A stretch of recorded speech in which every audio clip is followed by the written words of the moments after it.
Hey guys, how's it going? Just gonna give my thoughts and kind of discuss this interview with Ryan Cohen.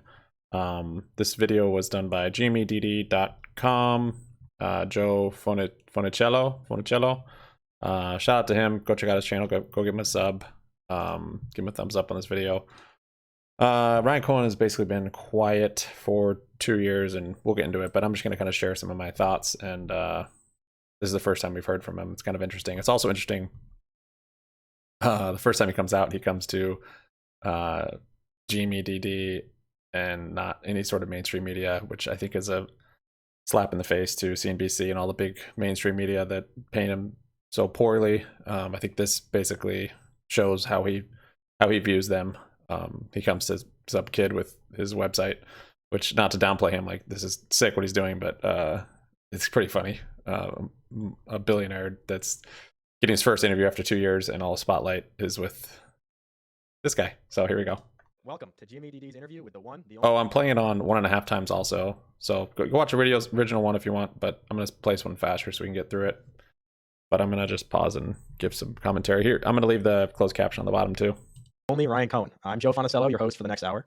Ryan serves as the chairman of GameStop and the manager of RC Ventures. Ryan, this is your first public appearance in over 2 years, and the only time you've sat down with anyone for an extended interview like this. Why have you remained so quiet despite the attention?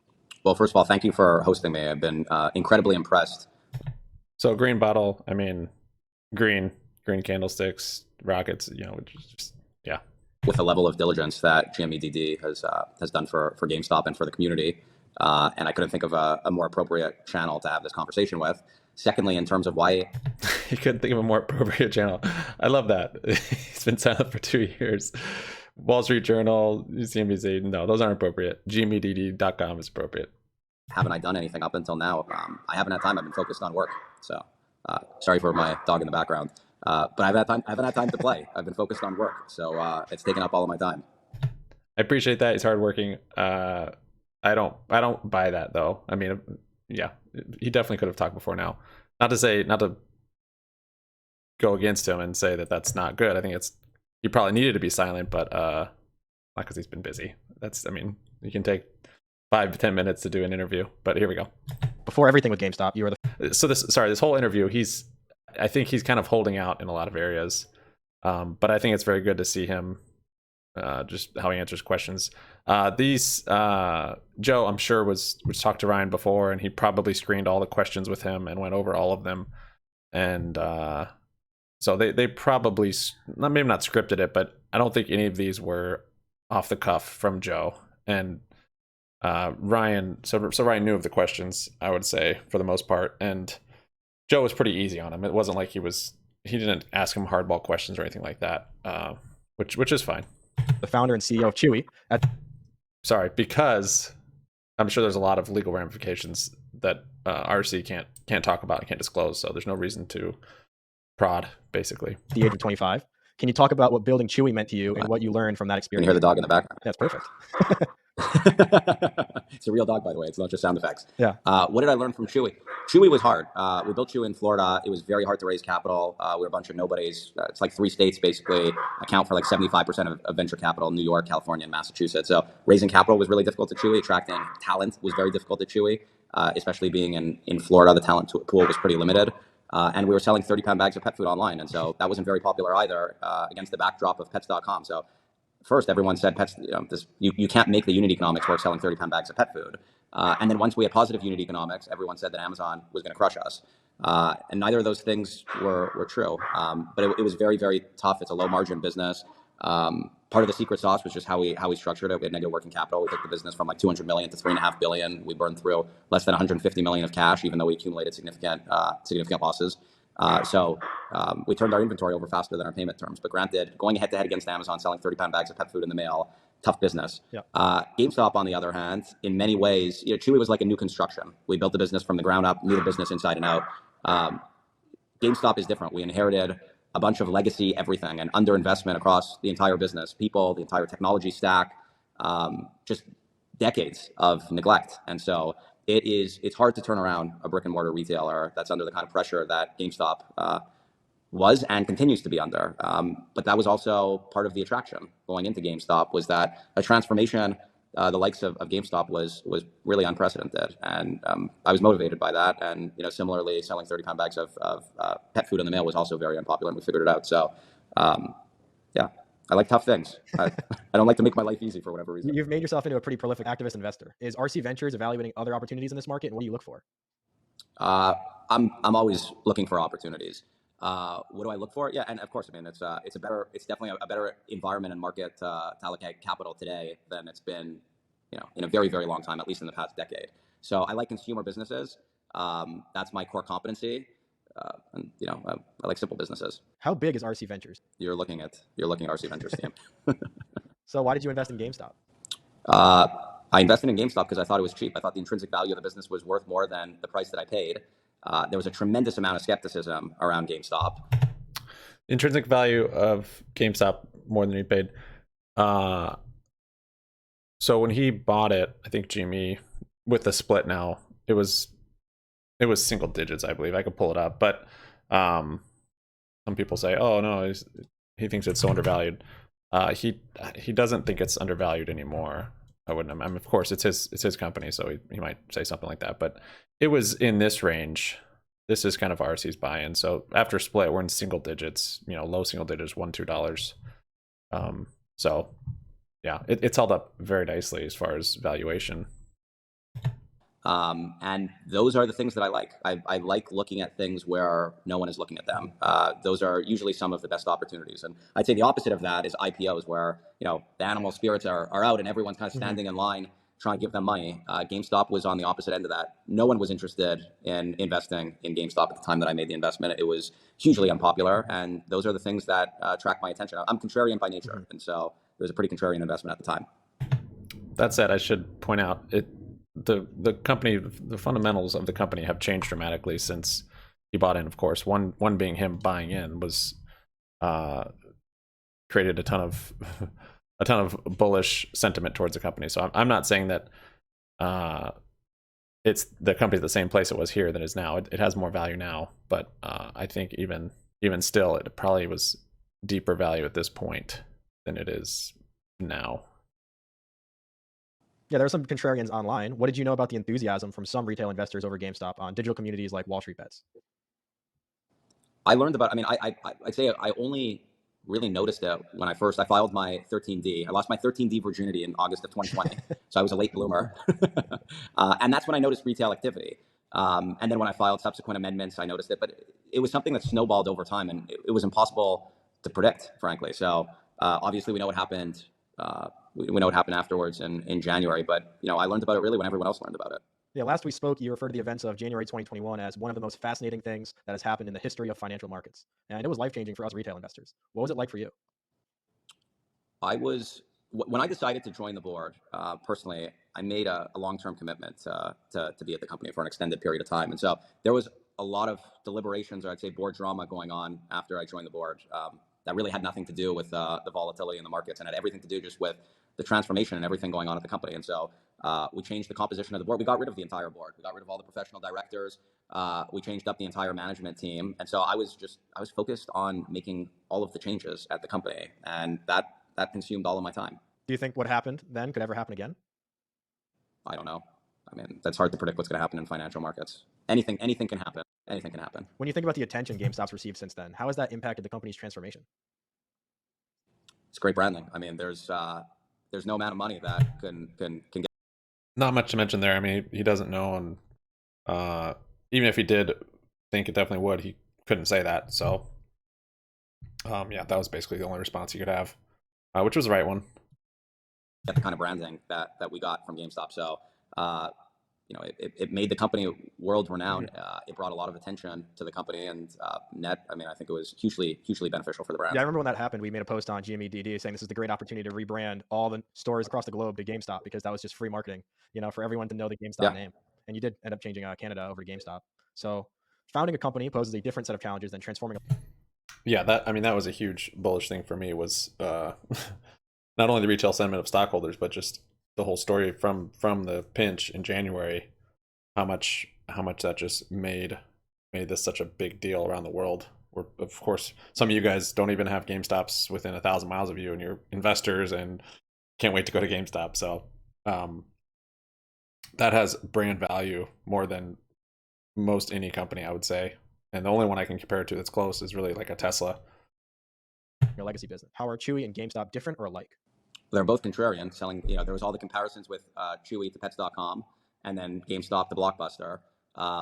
It was harder to raise capital at Chewy. It was every time we raised capital, we basically had one option.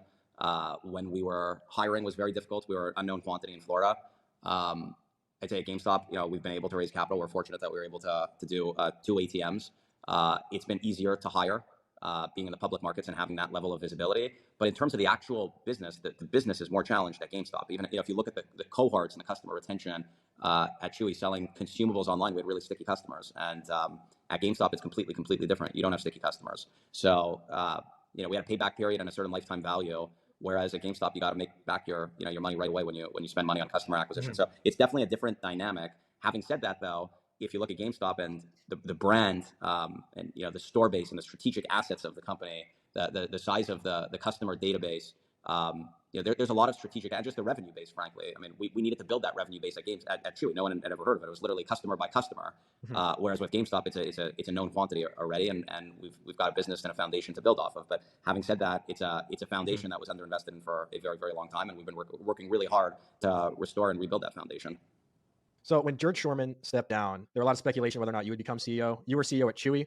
Why not at GameStop? Jim and Alan served as your CFO and COO. So we thought you were putting the Chewy team back together since they were placed on the GameStop board. After Chewy almost killed me. So I didn't want to put myself in the same position in terms of just the level of sacrifice that's required to be the CEO. Having already done that is something that I didn't want to put myself in the same position. So I put myself in a position where I can be involved strategically, but not putting myself in a position where once I'm CEO with Chewy, and I guess this is just my work ethic and the way that I am. If I'm the CEO, I'll basically work myself to death, and I can't control myself. I'm an extremist, so I didn't want to put myself in the same position. I learned my lesson after Chewy, and I have to control myself. I'm my own worst enemy. You've hired and fired a lot of people. GMEDD tracks these hires, and on Yahoo Finance, I held up a stack of over 400 resumes to show it. What do you look for in talent? Will, a really strong work ethic. Someone who is very hungry, and so Will is embedded into you at a very young age. Skills you can acquire and you can learn. So I look for someone who's got a chip on their shoulder, someone who comes from a broken family, someone who was bullied as a kid, someone who's an immigrant and really has had to fight and is just incredibly hungry. Those are the kind of people that I like, and it's hard to find, and it's getting much harder to find. But those are the kind of people that I'm attracted to. Today, you've become a hero to retail investors, and the pundits like Jim Cramer can't get your name out of their mouths. What has it been like becoming such a public figure? I think I'm the same when I was 7, 17, 27, 37 today. I haven't really changed. I'm still a kid, still pretty immature. I have a pretty strange, dark sense of humor, and I don't plan on changing. So, yeah. What do you think of the mainstream media and the talking heads in the finance world? I'd say there's some publications and there's some pieces that are great and accurate, and there's some that are whiffed together in a few hours and aren't diligenced very thoroughly. So at least now with the internet, there's a lot more competition for the mainstream media, and there's a lot more avenues to get your story out. GMEDD is a really good example of that. And so it's hard to speak in generalities. So yeah, instead of going on CNBC and Bloomberg, you have a lot of fun on Twitter, and your tweets are often analyzed for a deeper meaning. I'm going to show you a few of your tweets, and I'd like you to explain what was going through your head when you tweeted it. So we're going to start with your ice cream cone tweet. Here, I wish Joe would have just put the pressure on Ryan. Not pressure, but just ask a question, just been quiet and let him answer, and just let him kind of sit in it. He kind of gives him lots of easy outs on these, which it's okay. But I think Ryan Cohen, he's holding out on a lot of these answers to these tweet questions. Probably because he can't answer them, straightforward, basically. But yeah, I mean, Joe's doing a good job. I'm sure he's super nervous. Like, this is a big deal. So on February 24th, 2021, you tweeted a McDonald's soft serve cone. This was your first tweet on the board of GameStop. Can I take a stab actually at the meaning of this? I just want to see if I got it right. Go for it. Volition Capital's website says Chewy's first board meeting included a trip to McDonald's for soft serve. Is that right? True. So then what's the meaning of the frog? So he says true to that question. He doesn't say anything. He doesn't say his tweet was about that. So yeah, it shouldn't have been whatever. $1.42. Well, this was before all the crazy inflation, but $1.42 for like 150 or 200 calorie ice cream, just like the best ice cream in town as far as I'm concerned. And I had McDonald's ice cream, so my tweets are just me being me, and it's a good deal for a great treat. So that's the meaning. He's screwing So around. here on April 20th, Ryan Cohen totally screwing around on that answer. We could pick 2021. something else. Just preparing a drink. For audio only viewers, it's a bear shaking a mixed drink. Nothing to say besides that's just a fun tweet. No comment. No comment. Okay. May 28th. Yeah. So if you look at the timing on all these, it was it's pretty. Look at the line his tweets up with a stock chart. 2021. Ryan Cohen, R.I.P. dumbass. I mean, I told you I have a really dark sense of humor, and I can be very self-deprecating at times. So I figured that might end up being ultimately my tombstone. So I wanted to see what it would look like. All right, what's next? Let's see. Dude, he's just toying with him. So June 3rd, 2021, Sears being torn down. What's up with that? Hey, that could be GameStop. That could be GameStop. That's why you shared it with the skull emoji. I think there's a lot of there's a lot of potential similarities. He's not wrong. GameStop could still go bankrupt, as Sears did. But yeah, at this point, it's kind of he's not answering any of these. So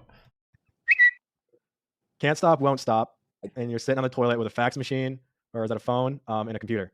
That's a very efficient setup, by the way, and I do my best work on the toilet. So that's not my actual toilet, but I thought it was a great idea. Okay. Got the full setup there: fax machine, computer. October 26th, we have a sumo wrestler being pushed by a much smaller man. What's up with this one? I mean, that kind of feels what it is. That's kind of what the sentiment sometimes feels like at GameStop. Yeah, that was my interpretation as well. Thought you were taking on the big man. Yeah. David versus Goliath. Exactly. All right, what's next? MGGA, October 31st, 2021. Well, you tell me. I responded to this on the GMEDD account. Make GameStop great again. That was my prediction. Sounds about right. All right, love it. What's next? What the heck? Sounds about right. Whatever. Why waste money on college when Wikipedia is free? January 27th, 2022, with a link to a certain sex position on Wikipedia. Well, I can't believe that image was on Wikipedia to begin with. And secondly, I can't believe the amount of money that people spend on college tuition when you can basically find everything. You can learn everything you need to learn online. So I believe that. I don't know why you'd end up racking all kinds of being in debt for the rest of your life when you can learn everything online yourself. Fair enough. And I thought the image on Wikipedia was slightly entertaining. Yeah, I think you got in trouble with this one on Twitter. I think this was censored a lot of the time. When I tried to view the tweet, it'd be like, yeah, you censor. Yeah, you censor. I censored it on the preview here. If it's on Wiki. Yeah, but it's on Wikipedia. February 22nd. So that tweet was one of the biggest reversals we've seen on GME after that tweet. It wasn't from that tweet, but his timing, he knew what was going on. Sex tweets. 2022, a pair of shorts. What do you think? It has to be about short selling. I mean, I'm not a fan of short sellers. And Why didn't you put an X? I've shared that sentiment before. I don't know. I'll give you my Twitter account, and then you can make the post. You don't spend hours thinking about these, making sure it's at this exact certain time or anything like that. No. All right. No. You know what happens when I eat too much That food? I maybe believe. All the 741 theories, I'm never. See, he's on Reddit, he sees what people are posting. Once you guys start rolling with something, he picks up on it and feeds into it. Got a sixth sense of humor. You got to think he's all. Some of it's legit. Some of it he's just messing with you. So 741, you guys start coming up with these theories, he's going to feed into it. And yeah, 741 now he could be feeding into it, but yeah. April 4th, 2022. What happens when you eat? First of all, I love fruit. But when you I think Jimmy dumped after this, but I can't remember. That was what we were thinking because poop tweet. But have too much fruit, you got to be careful. You have to control yourself. So I ate too much fruit that night. Is it not so bad though, because that's where you get your best work done, sitting on the toilet? And it's healthy. good one, Joe. It's healthy. That's fair. Arlington, Virginia. It's a photo of you in a GameStop store. May 12th, 2021. I think that's pretty self-explanatory. I think there was an article that came out that claimed you were ghost shopping. Is that what you do? I mean, I'm always kind of, when I go into the stores, go shopping, checking out the place, seeing what the inventory. And you don't get like. recognized? Yeah.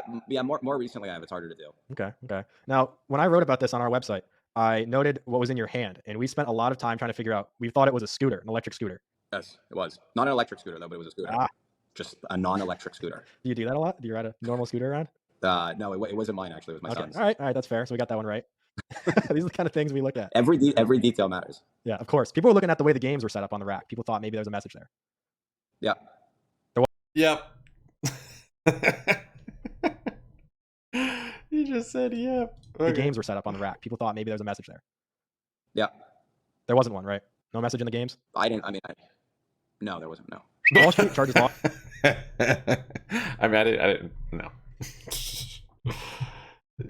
Hefty fees, doesn't risk its own money, consistently underperforms and wins regardless of how the economy does. Meanwhile, Main Street faces inflation and a growing wealth gap. What's the solution? This is a tweet of yours, June 27th, 2022.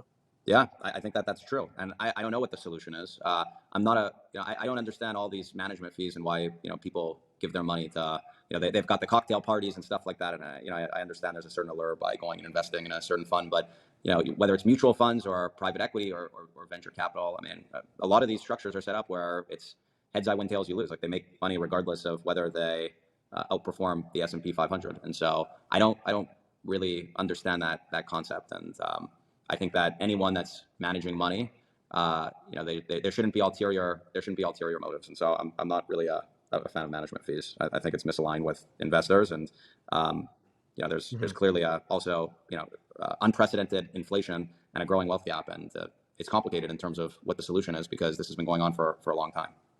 I'm sick of seeing failed executives make millions in risk-free compensation while shareholders are left holding the bag. And then you're asked, so how do you change it? And you say directors should comprise of owners who bought shares with their own money. Yeah, I think that's the simple and most effective solution. You've got a boardroom full of owners that are risking their own capital. You tend to think differently when it's very, very different when something is given to you as risk-free compensation, and regardless of how the business does, you end up making money versus you actually bought shares with your own money and you serve on a board. And so you spend a lot more time on the actual business and business risks and how the business is going to allocate capital as opposed to everything in the name of corporate governance and hiring compensation consultants and overpaying executives. People behave differently when they're risking their own capital. So very passionate about that, which I think is awesome, and I totally agree with. You can tell the way he's speeding up his way he's talking and everything. He's which is good. That's what you want as a chairman. That's what I think the solution is. In April, you welcomed Elon Musk to the world of activism when he took note of the Twitter board owning almost no shares of the company. How do you feel about that? I think that's par for the course. I mean, that's most public companies. It's like I think it's like less than 10% of CEOs ever even buy shares in the open market. So I mean, there's very few insider transactions. You've got directors and executives that are serving on boards and they're very well to do. And I always wonder, what are they doing with their money? Like they're working at the company, they're serving on the board of the company, but then they put their money into something else. And that doesn't make very much sense to me. But again, that's the way things are right now. That's the way things have always been. That's corporate America, and it's frustrating. You've stated that you think your Twitter is being suppressed. Do you think that changes under Musk's leadership? I hope so. I think he's aware of the issues, and again, I mean that's just my theory, and I don't know why, and I don't know for sure whether it actually is or not. But I'm sure there's going to be a lot of changes now at Twitter. When you go from having a bunch of professional directors and just all the bureaucracy that comes with being a public, and most public companies have a tremendous amount of bureaucracy versus being a private company. I mean, you can be much more nimble and make changes a lot more efficiently. I don't know if I should try and say this one in reverse, but it's November 14th, 2021. Our decoding was that it was, I have a small wee wee written backwards. I think that's pretty funny. Is it true? I don't know. It depends who you ask. I think that's pretty funny. It's subjective. Okay. Beauty is in the eye of the beholder. General Zhao's chicken is the official spelling, May 3rd, 2022. I didn't think it was actually spelled like that. I was actually very surprised when I discovered that that's how General Zhao is actually spelled. And so you tweeted it? My Twitter is full of all kinds of words of wisdom, as you can tell. I actually went from having a bunch of high-priced consultants managing my Twitter to managing it myself. All the other tweets up until now were high-priced consultants. I thought some of their content was incredibly inappropriate, so I let them go. I'm like, where are they coming up with this stuff? I have a small wee backwards. Come on. So with this, I thought maybe you won an argument with somebody and you were like boasting about it. Like you argued with someone how to spell it, and then like you were right, so you wanted to tweet about it and show it to him. That wasn't it. You just found out how to spell it. No. It was just one of those things where it's just this epiphany, and I was just like, wow, I can't believe. So we still don't really know the meaning for this. I guess tokenized stock offering, I think, is the general consensus, but not sure what this meant. It's spelled like that. Fair markets are free markets, May 12th, 2022. I think that's pretty self-explanatory. Good use of taxpayer money is the government cracking down on hedge fund short sellers, May 15th, 2022. Well, I think it's interesting that if you're long, you have to disclose those positions. But if you're short, you don't have to. And so I think that it should be the same rules that applies to short sellers as 100%. people that have, that are long certain positions. And yeah, I think that makes a lot of sense. I think ultimately that's probably what's going to happen. But there's not really much of a difference between being long or short a position, but the disclosure requirements are completely different. Nobody sane can defend today's compensation for the corporate power brokers, most of which is risk-free. How did we get here? June 21st, 2022. I think we got here when we started loading up professional directors in corporate America, and they started being responsible for shareholder money without risking their own. And going and hiring compensation consultants and surrounding themselves with expensive lawyers and other consultants, and they don't care about the money. So they're going and they're overpaying for talent. They're overpaying ultimately for everything because it's not their money. What do they give crap? So that's how we got here. Is you've got a bunch of professional directors serving on boards of most of these public companies, and ultimately I think the solution is you got people in the boardroom that are risking their own capital, and then they're going to act a lot more sensibly. But that's not the direction that we seem to be heading in. We seem to be heading in the opposite direction, and I think that I think that directors and officers should, if they're responsible for shareholder money, they should be risking their own money, and they should be buying shares with their own money. And you don't see enough of that. You see very little of that. So I don't like it. I don't like it one bit. In general, when an executive gets paid millions of dollars and leaves a company in shambles, they should be forced to return the money. July 5th, 2022. Yeah, I grew up. I saw my father wake up at 4:30 in the morning, go jogging. He was at the office by 6. He opened the door for his employees. He left at 6. He never took a sick day, go to work even when he had 102 fever or food poisoning. And so he worked his butt off, and there was no free lunch in life. If the business did well, he made money. If it didn't, then he had some years where he lost money. In corporate America, somehow, you've got these executives that are making millions of dollars or tens of millions of dollars. They can drive the business to the ground, and most of their compensation is risk-free. And they don't work very hard, frankly, either. I mean, they're going and they're basically preparing PowerPoint presentations and doing conference calls. And so corporate America is littered with risk-free compensation and overpaid executives. And it's deeply, deeply disturbing to see what's going on and the level of wealth inequality in this country. So, building Chewy, I was risking my own capital. I didn't take a salary for a very long time, and the salary that I took was really, really, really small. It wasn't millions or tens of millions of dollars. So, as an entrepreneur, as someone who grew up seeing a level of work ethic that's that's really unmatched, I don't understand what's going on in corporate America. It's a whole other world. It's like Looney Tunes, some kind of fantasy land or sick dream or whatever. But it doesn't make any sense to me. You can lose a lot of money and still make a lot of money. You can lose shareholder money and still make a lot of money, and it happens all the time. April 13th, 2022. Ryan Cohen by day, Warren Icahn by night. And then also recently you shared a photo with Carl Icahn. I think there's a lot to learn from Carl. I mean, he is the OG activist, and he's been doing it for a heck of a long time. And so, when it comes to investing, I learned a lot from my father. I pretty much learned everything from my father. He was the one who introduced me to investing. And then I kind of have a hybrid approach. I'm, willing to go activist and I'm ready to go activist if the opportunity is right. But if I could sit on my hands and invest in a great business with a competent management team, the way that Warren Buffett does it, and let your capital compound for you, then I'm pretty agnostic in terms of what the approach is, whether it's activism or passive investing. And so anyway, that was just me, being me. Can you share why you met with Carl? I don't want to get into the details of the conversation. Politics. And now this story comes out about Carl Icahn's huge short position with sources that I haven't been able to track down yet, but I don't know if there's any sources for it, legitimate. I don't know if they're trying to set up this news now for when Jimmy runs, then they can say, oh, Icahn closed his short position, and so that's why the stock is rallying. I don't know the meaning behind all of it. I don't know if it was to cover up that GameStop's NFT marketplace just got an iOS app released. I'm not sure, but seems a little fishy. Politics is the gentle art of getting votes from the poor and campaign funds from the rich by promising to protect each from the other. The hell with the left and the right. Stop dividing the people. You want to know my comments to this? I mean, I think that's what's happening. It's become very popular in politics on both sides of the aisle to divide the people. And, I think that the job of a politician, a good politician, and I'm not a fan of politicians, all politicians, but I think the job of an elected official is to bring the country together. And that doesn't seem to be happening. It's become very popular to divide everyone. So, I'm not a fan of the left and I'm not a fan of the right. I don't like it. Do you consider yourself a libertarian? Yeah. Generally speaking, the larger and more powerful the government is, the less freedom people have. And so I'm in favor of the people having more freedom. I think that the greatest advances in society come from the private markets. And, I think that ultimately is capitalism. And if you look at the level of innovation in this country, from the likes of the technology companies as an example, I mean, that's an American phenomenon. And so I think in general, I'm in favor of more freedom for people. This is actually the last tweet we'll be talking about, so thanks for being such a good sport. Moving on. For a long time, e-commerce was said to kill off retail stores. Now e-commerce giants like Amazon are getting into brick and mortar stores. What are your thoughts on the future of brick and mortar?